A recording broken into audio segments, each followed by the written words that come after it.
Monique, is it 10 minutes now? I can just summarize it in 10 minutes. Sorry. I've been told to speak on something a bit difficult. I'm really finding a choice of where Blessed Marie Eugene, his spiritual mastery for our own time was a thing of difficulty because he has a lot to tell us for our world today and wondering where to start from. But like everything, you need to start from somewhere. And if we can get it all, we get what we can today. One thing I see Blessed Marie Eugene bring into our generation today is the idea around desire. And that is why today I would like to see the fulfillment of all desires as one pillar on which Blessed Marie Eugene is offering us something for our own world today. There is a constant search for renewal today in the world. Renewal in the spiritual life. We have a lot of struggles now with physical health. And as we struggle and battle to stay healthy physically, there is a struggle to stay healthy spiritually. Today, there is perceived growth of spiritual life in the world, with whatever form it takes. And this is captured by areas there are flourishing prayer spaces. Prayer groups are springing up in the church every day.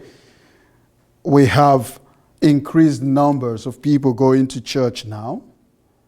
People seeking retreats. I work in a retreat house. I know the number of people writing every day. Can I come for a weekend?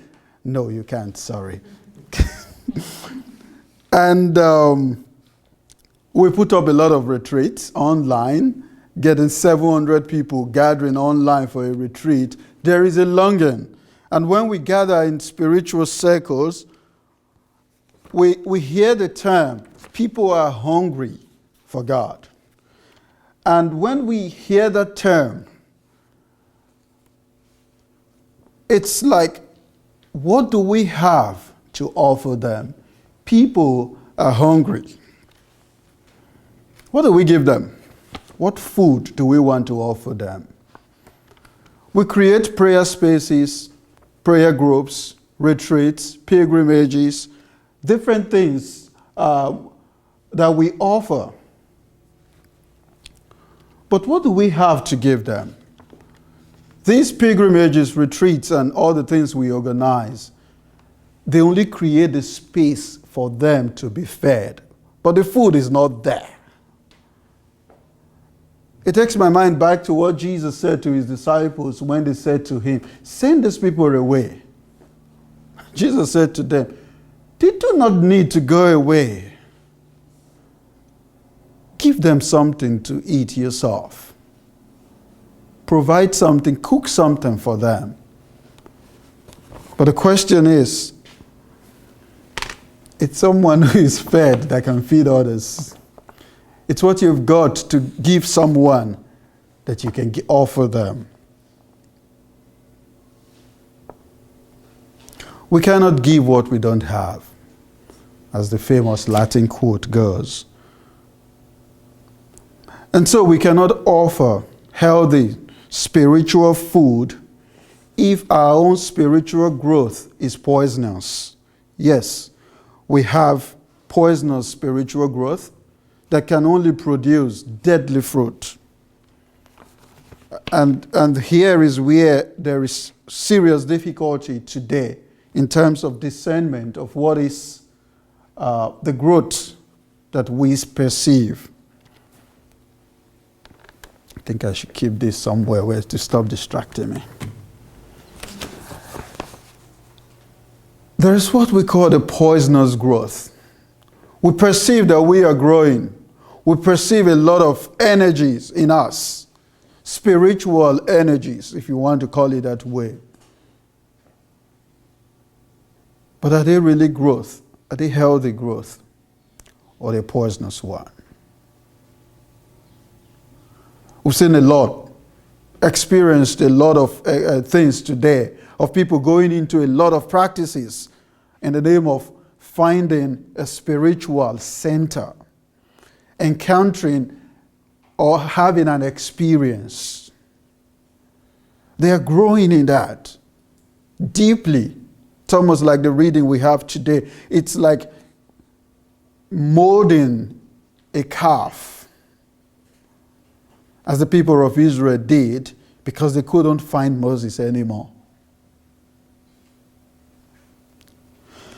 Yet also, there's what we call healthy spiritual growth.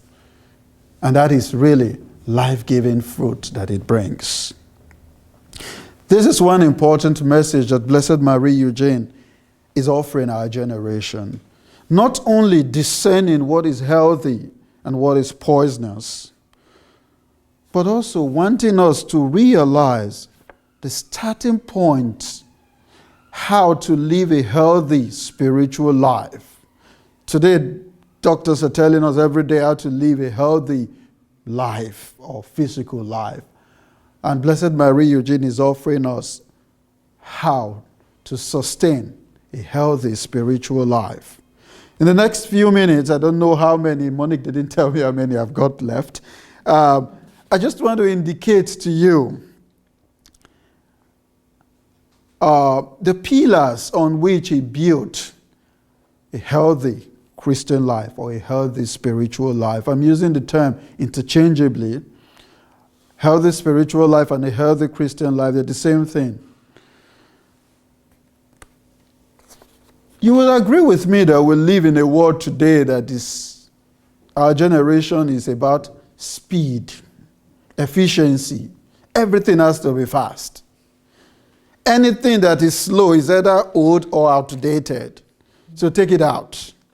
Everything has to be fast. We're entering into 5G now. From 5G, we're already looking forward to 6G, because 5G is really now slow. From locomotive trains, we have gone into speed trains. In France, they call it TGV, and that is really fast. And instead of wasting your time spending 1 hour to cook or prepare food, why not just pop into somewhere, pick up food, throw it into the microwave, 3 minutes, you're ready. Why waste all your energy trying to cook? Everything has to be efficient and fast. We take the same mentality to the spiritual level. If God is still very slow the way he used to be, answering people, then God may be left behind. Because God has to join the train of speed. If I'm communicating to you, Lord, the speed in which you should respond should be really fast and efficient. And we put that. But when this is not meant, when our expectations are not met, what happens? We start struggling, because there are many answers than there are many questions than answers in that case. It's not as if these questions are new in themselves. They are not new, but they are being asked within the context of a new generation. A generation with high technological skill. A generation that you find food everywhere. Poisonous one, good food. On the internet, you find anything. Right or wrong, good or bad, everything is there. If you want to feed yourself with garbages, you find it there.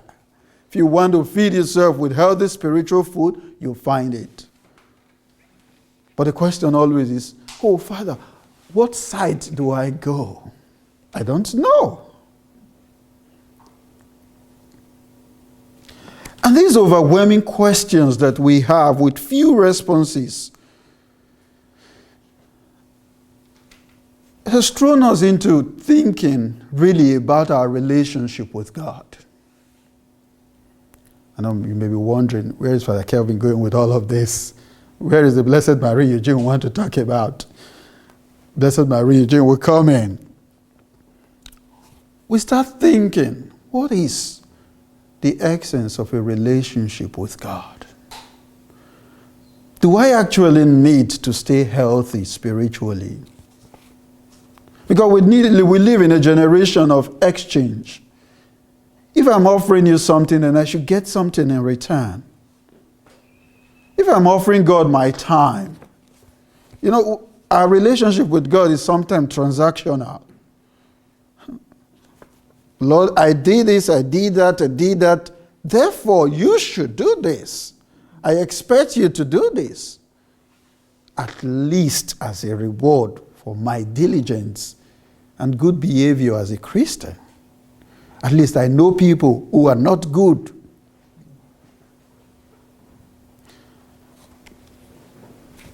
I remember someone saying to me once, why is this God so silent? Can't he just speak even for once so I can hear him? At least that will convince me that he is there.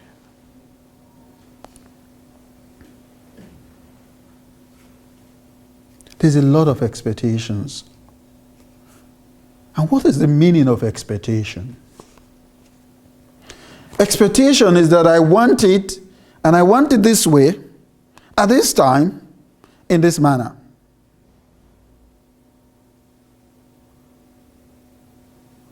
When you go into the bank or you go anywhere, you have expectations of how this should work. And we've put God in that box. This is how he should be. But the journey that Blessed Marie Eugene is proposing to us is to journey from expectations to anticipation. When we anticipate, we give that power to God. Do it when you want, how you want it. Because I believe you know best. I'm taking that for myself. I leave you. It's what Blessed Marie Eugene would say, referring to Teresa, let God be God. Simply. Let him be who he is. God is not trying to change you from who you are. God has left you to be who you are. And who you are is what God wants to relate to. Not the perceived image of what you create of yourself. This is how I want to relate to God. God, this is what I want you to see of me. God does not see what you portray of yourself. He sees you as you are. So the first indicator that Blessed Marie Eugene is bringing forward to stay healthy in the spiritual life is to re-examine our expectations. Expectations are not bad. Being ambitious is not bad. But how we go about it is what is there we find the problem.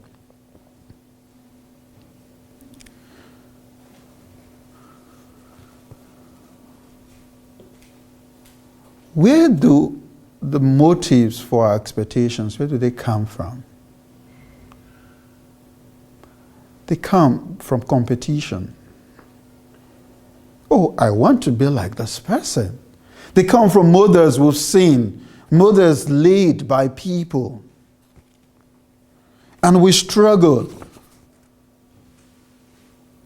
At this time, I'm supposed to be at this stage of my life where I can just sit and chat with God one-to-one, I've been a Christian for 40 years. Come on. I've been praying and learning how to pray. At this stage, I just walk into the room. Lord, where are you? Sit down, let's have a chat. But it's not happening that way. And so we get worried about it. Is my relationship really going forward or backward? Where am I in my relationship with this God? Nothing seems to be changing. It's even getting worse. But one thing that always, inspired me in Blessed Marie Eugene is that experience of deep freedom simply to be who God wanted me to be. To be that for which I'm created. And not to conform myself to the models that others have made. The people of Israel, they wanted to be like other nations. Other nations, they have their kings, so they want to be like them. So they saw a model that they wanted to follow.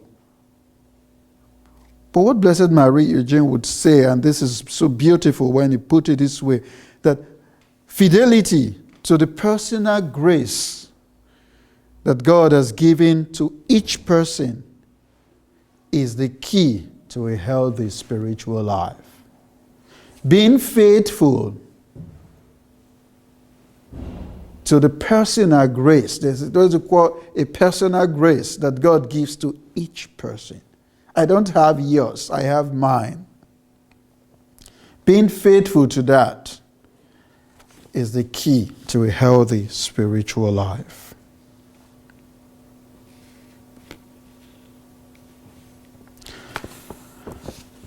And as John of the Cross will put it, which Blessed Marie Eugene would emphasize on in both his books, I Want to See God and I'm a Daughter of the Church, is that our expectations, they flow also from our desires, what we desire, what we want.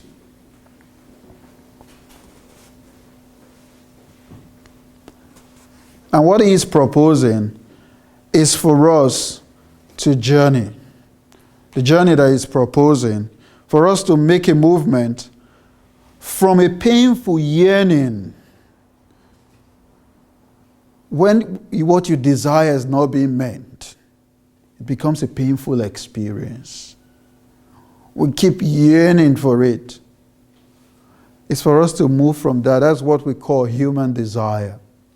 We move from that to what is called the experience of mutual love, the satisfaction and the fulfillment of all desires.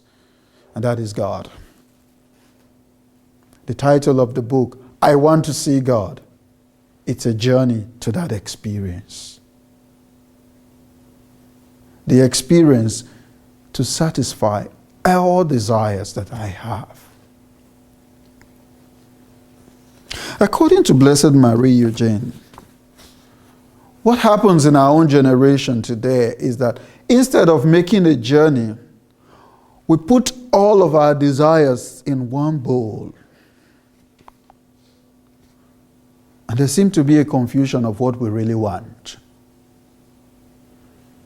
If you put a question to a Christian today, what exactly do you want? Oh, I want a car, I want a house, I want a good finance system, I want this, I want that. Now all of those are fulfilled. But are you okay now? No, I'm not okay. What else do you want? There is a constant search and longing for something deeper. There is this seeking and longing for more.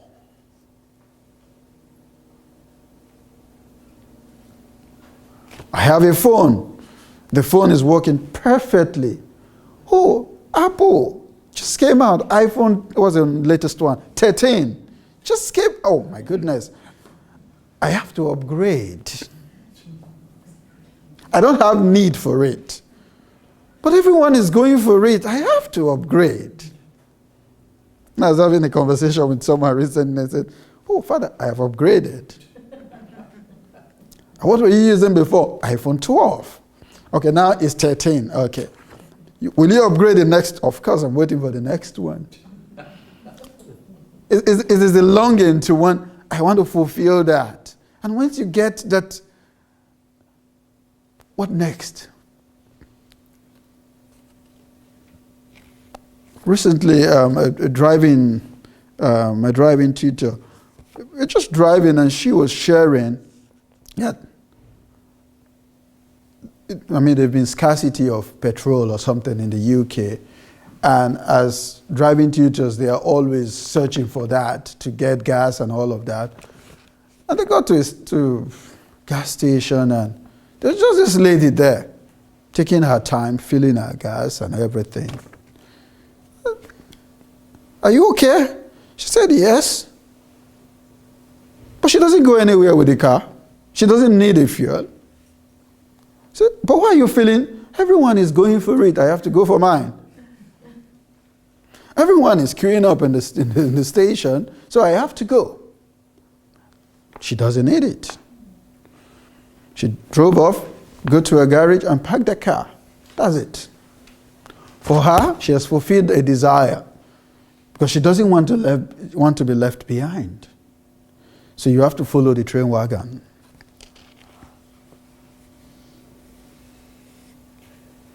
At the same time that we struggle with this desire, the human desire,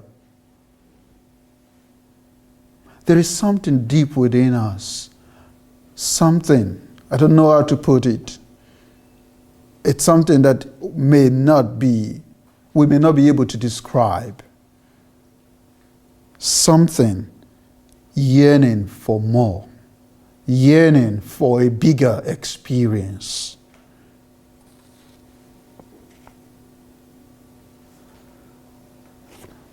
There's an area that human desire compels us to look. Oh, I've forgotten my slide. I think may just only be distracting. Okay. Human desire. Let's see if we are there. Okay. And we've gone past this now. Okay. Now there's something that human desire leads us to.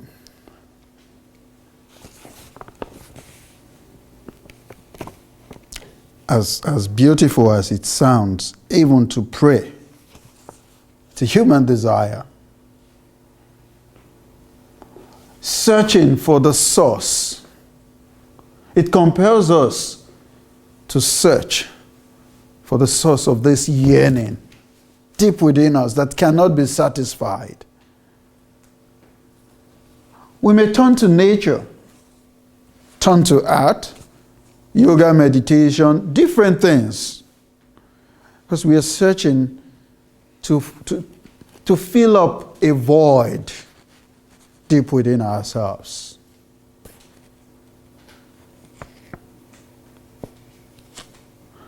But this type of desire, we know we cannot fulfill this kind of desire the way we satisfy the desire for a cup of chocolate or a cup of coffee. Human desire can be satisfied by, have what you want. I'm okay. But there's still more we want. Oh, I just need a cup of chocolate. Oh, have it. Can I have another, please? Another. Oh, I'm okay now. Later I'll have another one. Just keep it in mind. All right.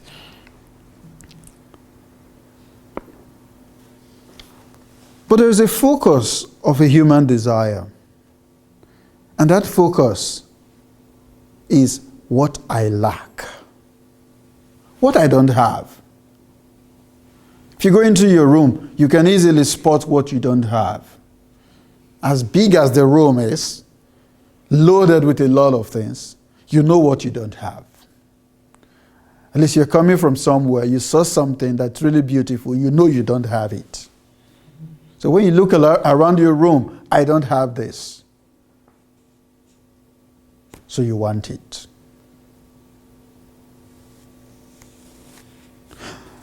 Human desires have to do with our appetites, if we want to go into spiritual understanding of it. We desire to fulfill them.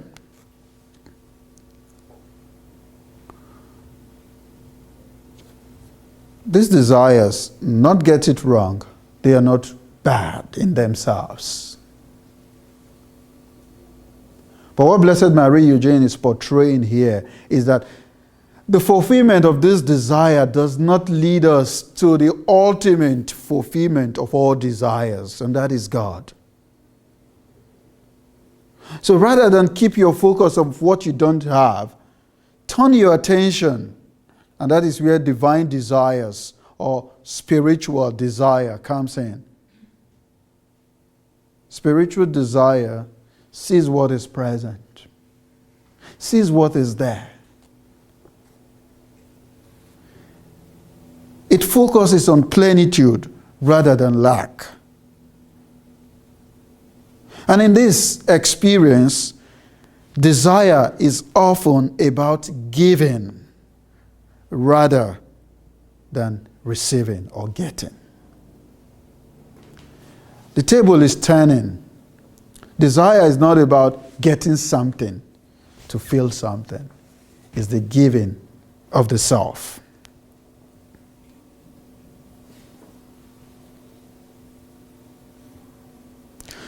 I'll just draw a quote from chapter 2 of the book, I Want to See God.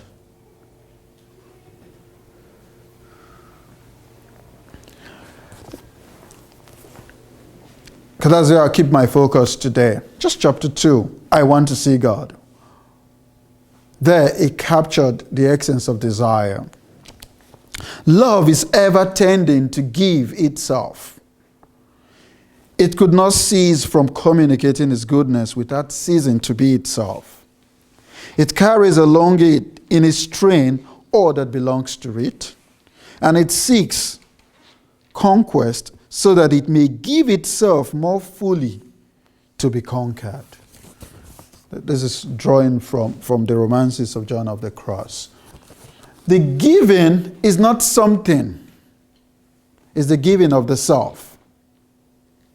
So the movement from human desire to divine desire is not, human desire is about getting to quench something, a thirst or whatever it is, hunger. But divine desire is the giving of the self. It is offering myself, and the offering of itself comes with everything with it. My resources, my time, the beautiful smiles I have to offer. The conquest that the soul or the human person desires is not a conquest to acquire everything. The conquest is to give itself more fully in order that the beloved conquers the heart. Conquering the heart is reigning supreme there in the heart. Where we have not displaced him.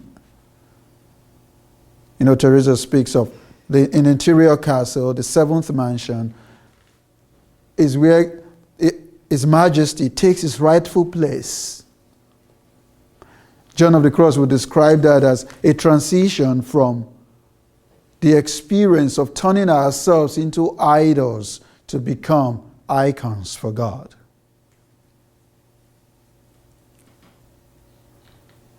When we stay only with human desires, we become idols. We worship ourselves. But when we make this journey, then we become icons, a reflection of God. The light from the center of the castle, where God was, the center of our souls, we stay there to radiate that light. There we become icons and not idols. It's not easy to give up the self being an idol, because everyone wants to be praised, to be acknowledged.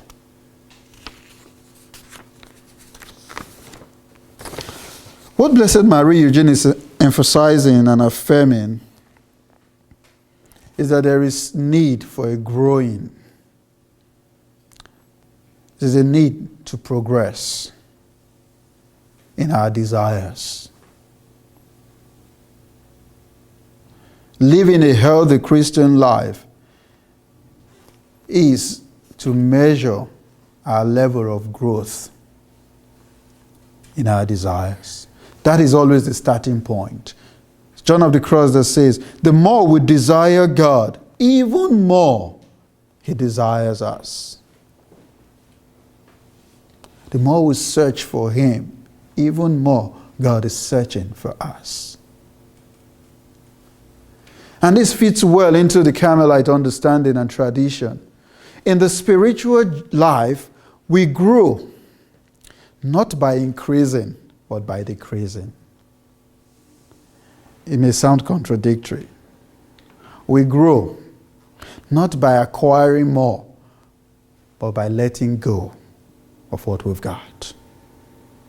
We grow not by becoming so big, but by becoming even little.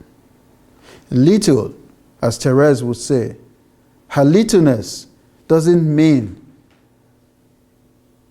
that there is a lack for her to feel. No. It doesn't mean that it is an obstacle to be overcome. No. Her littleness was indeed her tool for growth. And not until she accepted that on the Christmas Eve of 1886 that she said to herself, now I have understood God's love in its fullness.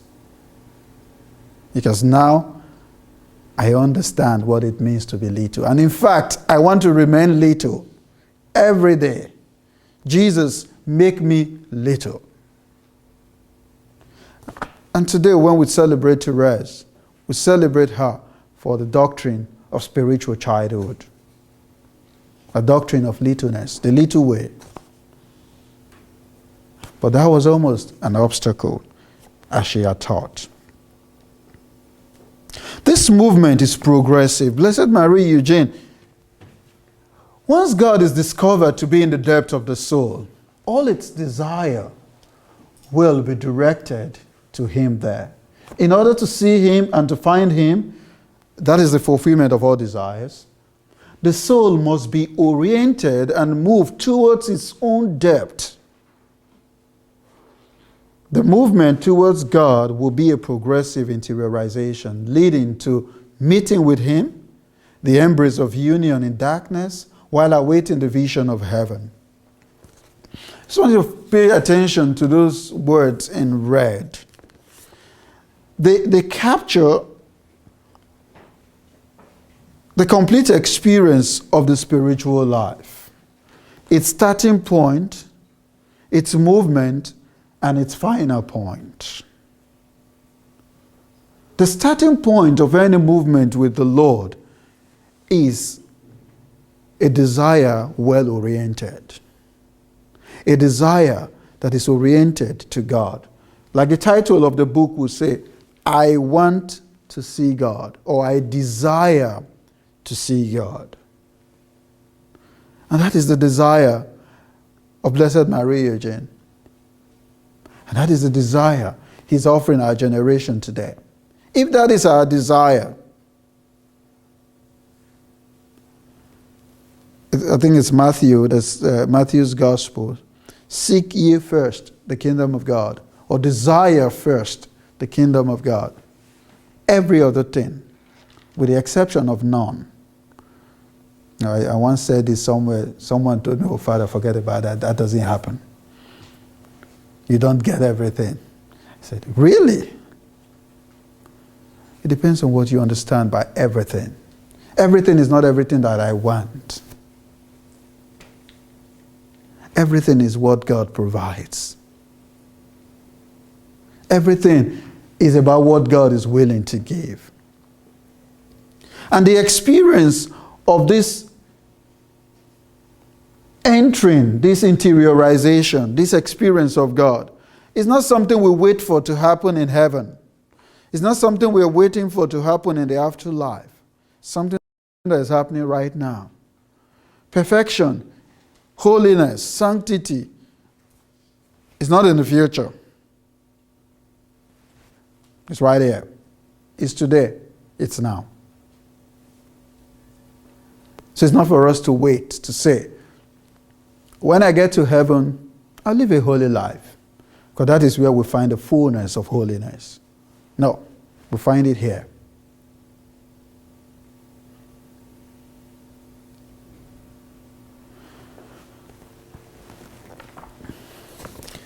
Desire is a life quest.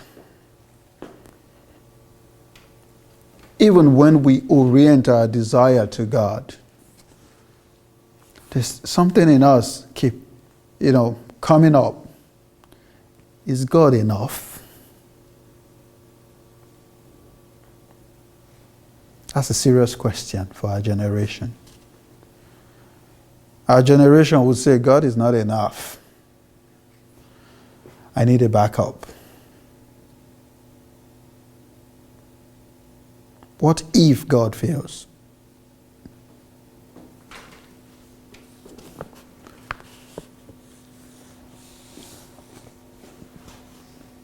When that experience comes, it comes at different times, different situations.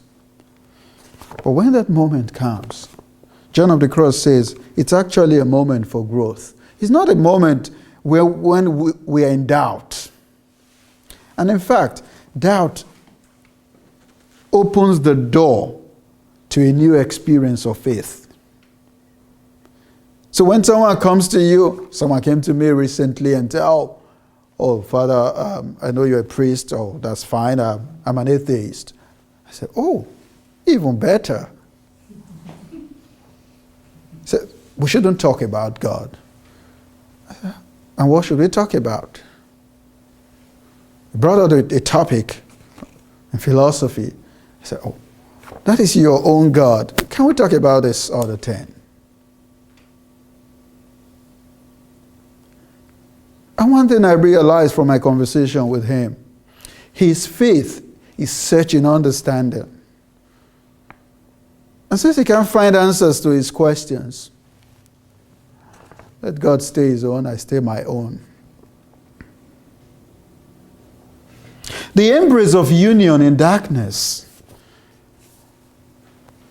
is what that experience is. During this pandemic, a lot of questions were raised. Where is God in all of this? Does he just sit and watch people die in thousands?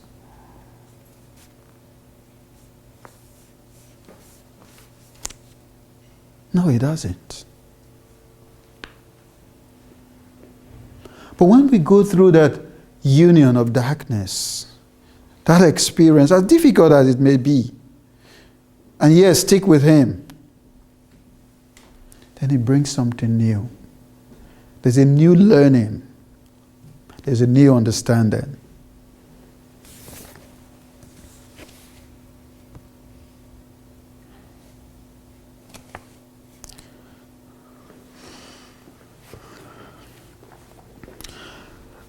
He also said that this desire has a deceptive form and it has a true form. Divine desire, it has a deceptive form. And that is where we find poisonous spiritual growth. Here, discernment is the key word.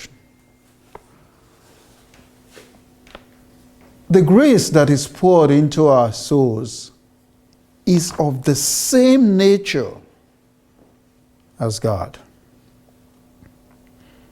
And that's the key to understanding the pure form or the true form of divine desires. Is that desire is of one nature with God.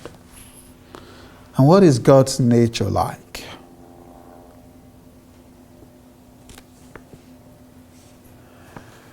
Life, love, good communicative of itself, as he is in God, engenders and gives supernatural charity in the soul.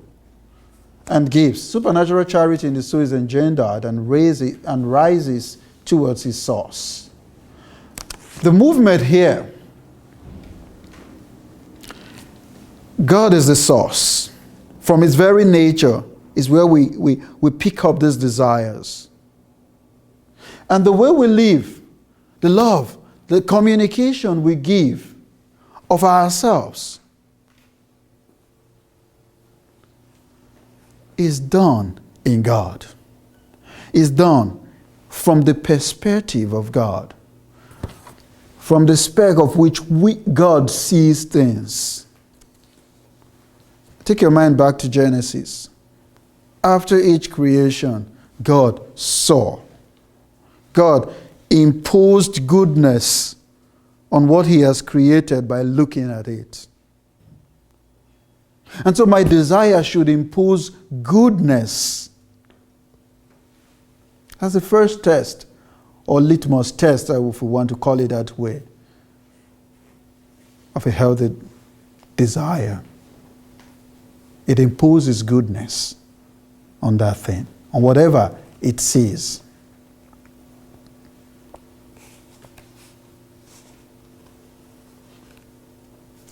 What builds up in the soul is love. Love that rises from where it is to return back to where it came from. It's almost like a circle. But what happens when this movement takes place is that it radiates to everything around. Goodness is imposed on another person. So that when I relate to you, I impose goodness on you, and you impose goodness on me. So what I see when I look at another person is not a competitor. What I see is not someone who wants to take my place. But what I see is goodness in front of me. And so, if what I see is goodness, what I desire for the person is nothing but the fullness of life that we find in God. An indication of a true form of desire is that it resembles God.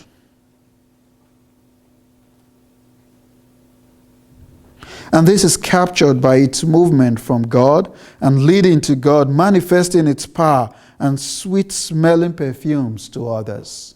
That goodness spreads out to others. And Blessed Marie Eugene, I'm getting to the conclusion, quoting from Teresa's Interior Castle, says that these souls who have found this experience, they have now, in the present, equally strong desire to turn to God as they have equally strong desire to serve another. When Jesus says that I have come not to be served, but to serve, that is the experience. You wonder, how can there be an equal desire to serve God and to serve my neighbor? Yes, there is. Because the movement comes from one source. And to sing his praise and to help some souls if they can. So what they desire now in the present, take note of the now, as different from what they had before. What they desire now is not merely to die. Not the circle of unsatisfying desires. Can we just eat today and tomorrow we shall die? But to live and to become the means by which or whereby the Lord is praised, even in the smallest thing, even in the slightest look, the little smile that we offer. We become instruments of God's love, of his goodness, and of peace. And how I love John of the Cross's idea in the living flame of love, stanza 4. How gently and lovingly you wake in my heart, where in secret you dwell alone, and in your sweet breathing feel what is good and glory, filled with good and glory. How tenderly you swell my heart with love. This is one of the poems of John of the Cross. It would take a lot of time to explain this stanza of the poem. But what is captured here is that this experience happens gently. It's a gentle touch. It is a gentle invitation. John of the Cross, we use the term of awakening to speak of desire. It's a gentle waking up. Because the Lord himself dwells right there in the secret of our being. Where we find him is not in the church or somewhere different. It's right there within you. And that is where he wants to meet you. He prepares the space himself.